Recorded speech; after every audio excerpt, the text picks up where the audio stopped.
या व्यासपीठावर उपस्थित असलेले आमचे सहकारी मित्र आणि माळशेज तालुक्याचे नेते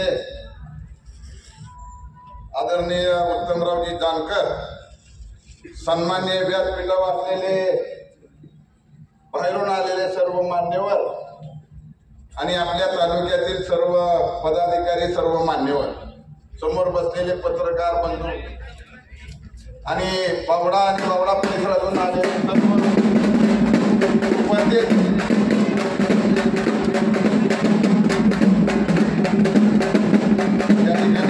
उपस्थित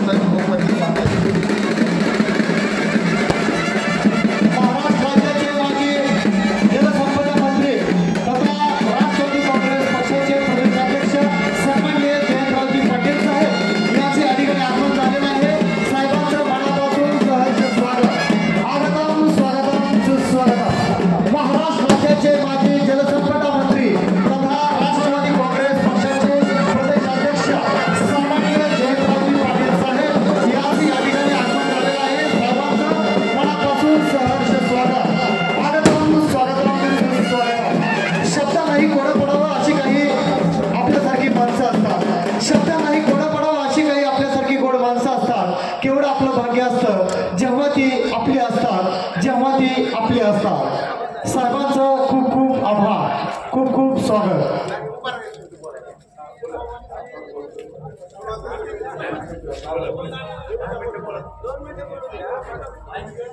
आज या ठिकाणी राष्ट्रवादी काँग्रेसचे प्रदेश अध्यक्ष आदरणीय जयंतरावजी पाटील साहेब, सन्माननीय व्यासपीठ, सर्व पत्रकार आणि समोर बसलेले मतदार बंधू, येत्या 7 तारखेला आपल्याला आदरणीय सुप्रियाताईंना मतदान करा हे सांगण्यासाठी म्हणून आम्ही या बावडा गावामध्ये आलेलो आहे। वास्तविक पाहता आता निवडणुकीच्या संदर्भात नंतर बोलतो, पण प्रथमतः मी दुष्काळी परिस्थितीवर बोलणं गरजेचं आहे। गेल्या 2-3 महिन्यापासून या नीरा नदीमधलं पाणी आटलेलं आहे, दुधाला भाव नाही, जनावराला वैरण नाही, सरकारचं मात्र याकडे दुर्लक्ष आहे आणि याची कारण सुद्धा आपण 2019 पासून पाहतोय। आम्ही वेळोवेळी त्या काळामध्ये, निवडणुकीच्या काळामध्ये, निवडणुकीपूर्वी आम्हाला काही लोकांनी आश्वासन दिली की आम्ही तुमची कामं मार्गी लावू, आणि त्यावेळेस आपण त्यावेळेचे फॉर्म माघारी घेतलेला होता मित्रांनो। परंतु 5 वर्षाच्या काळामध्ये या ठिकाणी कोणत्याही प्रकारची कामं शेतकऱ्याच्या बाबतीमध्ये या परिसरामध्ये झाली नाही किंवा या तालुक्यामध्ये झाली नाही। पाण्याचा प्रश्न गेल्या 3 महिन्यापासून नीरा नदीचा निर्माण झालेला आहे। त्याची कारण एवढीच आहे की बंधाऱ्याची गळती होते आणि बंधाऱ्याचे दरवाजे लवकर टाकले जात नाही आणि नियोजन नसल्यामुळं, बंधाऱ्याची दुरुस्ती नसल्यामुळं गेले 5-10 वर्ष शेतकऱ्याचा हाल या परिसरातून चाललेला आहे।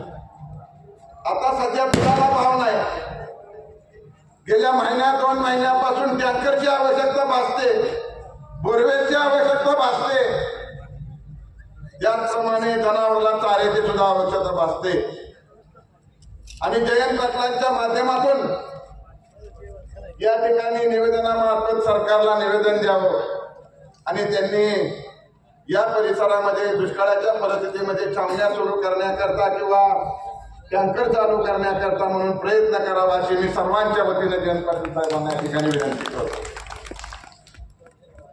निवडणुकीच्या बाबतीमध्ये बोलायचं झालं, गेल्या 5-6 दिवसापूर्वी आपण 8-10 दिवसापूर्वी प्रवेश केला। हा प्रवेश करण्यापूर्वी मी तुम्हाला एक प्रश्न विचारतो, तुम्ही मला सांगितलं होतं का नाही आपल्याला तुतारीला मदत करायची म्हणून? हात वर करून सांगा।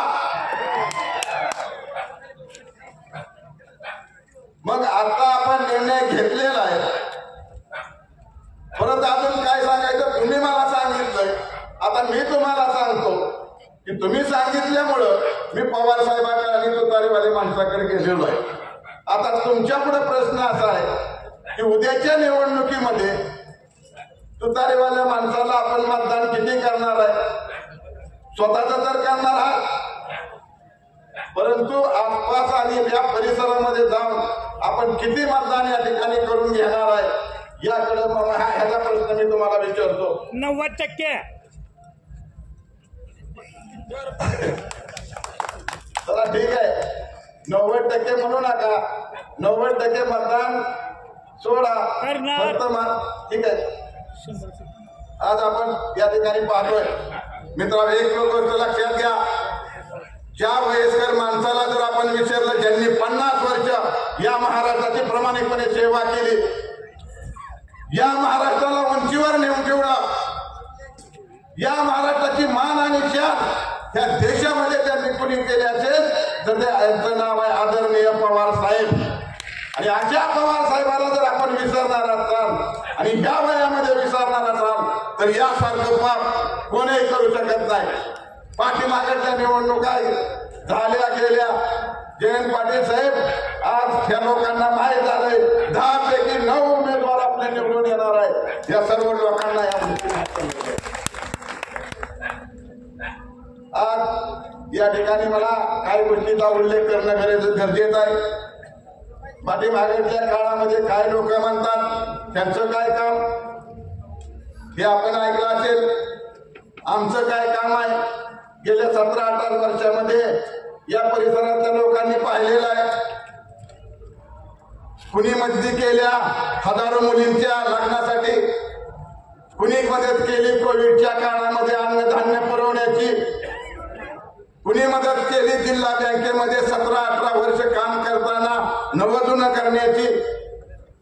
एका माणसाला 50 वेळा मदत कुणी केली ही सुद्धा गोष्ट लक्षात घेतली पाहिजे. ज्या ठिकाणी काम केलं त्या ठिकाणी प्रामाणिकपणे केलं आणि त्याच्याशिवाय कोण बिनविरोध होत नाही. मित्रांनो, 2 टर्म जिल्हा बँकेवर बिनविरोध होणं एवढं सोपं नाही. ते सुद्धा काम तुमच्या सहकार्याने या ठिकाणी आपण केलेलं आहे. आज या ठिकाणी भाऊंची गोलकतेची आठवण झाल्याशिवाय राहत नाही. मित्रांनो, या गोष्टीकडे लक्ष द्या. भाऊ असते, गोलक साहेब असते तर मला अशा प्रकारचा आशीर्वाद दिला असता का?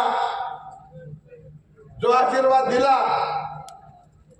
की यांना स्वप्न साकार होणार नाही, दिला का नाही आशीर्वाद?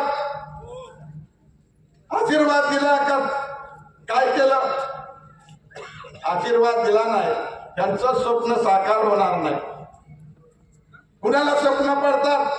मी सर्वसामान्य कार्यकर्ता आहे. राजकारणापेक्षा मी या ठिकाणी जनतेची सेवा करणे, जनतेला मदत करणं हे माझ्या आयुष्यात मी शिकलेलो आहे. शेवटी या ठिकाणी भाऊंनी अशा प्रकारचा आशीर्वाद दिला असता का मित्रांनो?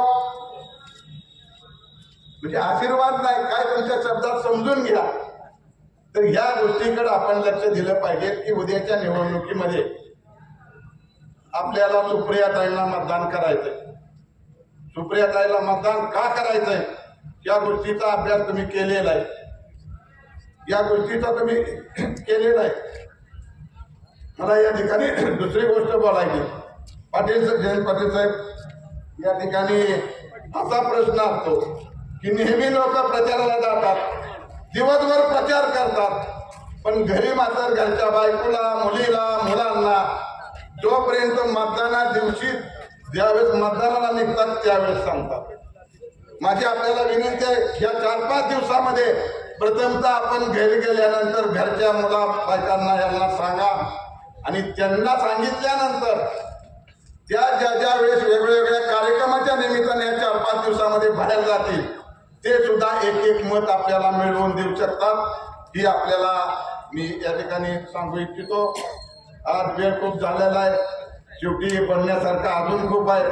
शेवटी या परिसरातल्या लोकांना अजून भाषण ऐकू वाटत असेल, परंतु माझी पुन्हा एकदा विनंती आहे, 50 वर्ष ज्यांनी या महाराष्ट्राची सेवा केली अशा माणसाला विसरायचं नाही, अशा माणसाच्या मुलीला विसरायचं नाही. अशा प्रकारे मी तुम्हाला एक आव्हान करतो की ज्या पुढच्या काळामध्ये तुम्हाला कोणतीही अडचण येऊ द्या, माझ्या आणि तुमच्या डोक्यावरती आदरणीय पवार साहेब, जयंत पाटील साहेबांचा हात असल्यामुळं आता कोणत्याही गोष्टीला घाबरायचं नाही. कोणत्याही रात्री तुम्हाला कोणती गोष्ट आम्हाला फोन करा, आम्ही तुम्हाला मदत करू, एवढं त्या ठिकाणी आपल्याला आश्वासन देतो. आणि आपण 7 तारखेला सुप्रियाताई सुळे यांच्या तुतारीवाल्या माणसाच्या समोरील बटन दाबून पुढचे 5 वर्ष आपली सेवा करण्याची संधी द्यावी, एवढंच बोलतो आणि माझं 2 शब्द संपवतो. जय हिंद, जय महाराष्ट्र. धन्यवाद साहेब, खूप खूप धन्यवाद. यानंतर महाराष्ट्र राज्याचे माजी जलसंपदा मंत्री तथा प्रदेशाध्यक्ष राष्ट्रवादी